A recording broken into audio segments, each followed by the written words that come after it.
Hi, makikiupo lang sana ako. Okay. Teka miss, wala ka naman balak maglasing, di ba? Kala ko ba makikiupo ka lang? Bakit may mga alak? Dito na lang pala. Okay lang naman, di ba? Hoy miss, hindi kita kilala. Hindi rin naman kita kilala eh. At mukha ka rin namang mabait. Nag-iisa ka lang din naman, di ba? Oo, May girlfriend?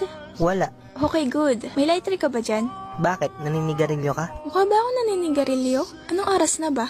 11:25 PM. May oras pa. Nasaan na? Oh, Thanks. cupcake. Gagawin mo dyan. Ano ba sa tingin mo? Yan. Happy birthday to me. Happy birthday to me. Happy birthday. Happy birthday. Happy birthday to me. Happy birthday, Sal. Cheers. Happy birthday. Thank you. So, may problema? Sabi nila mas okay daw magkwento sa taong hindi mo kilala. Wala naman. Imposible yun. Winri ka siguro ng girlfriend mo. Tama ako? Ikaw, birthday mo. Ba't dito ka nagsiselebrate? Mag-isa? Hindi naman ako mag-isa ya. Bakit hindi mo kasama pamilya mo? Pamilya? Meron ba ako nun? Sorry. Bakit ka nagsasorry? May mga bago na silang mga pamilya. At ako? Eto, mag-isa. Akala ko nga makakasama ko sila ngayon eh. Pero katulad ng dati, wala. Hindi sila sumipot. At saka may boyfriend ako. Kaso yun, iniwan ako. Ang saya no? Ang saya ng birthday ko. Isa na nga lang tinuturing kong pamilya. Yun yung best friend ko.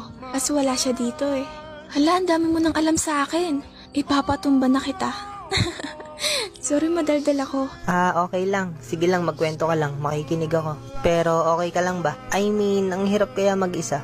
Buti nakakaya mo. Oo naman, kaya pa. Kinakaya. Eh ikaw naman magkwento. Hindi ko alam eh.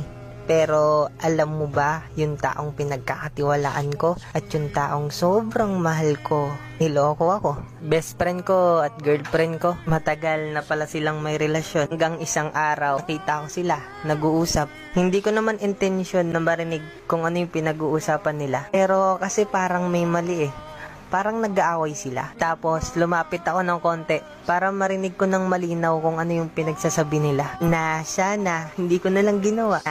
Ang sakit lang marinig na yung taong mahal mo, pinagsabi ng mahal kita. Pero hindi sa'yo, sa kaibigan mo pa.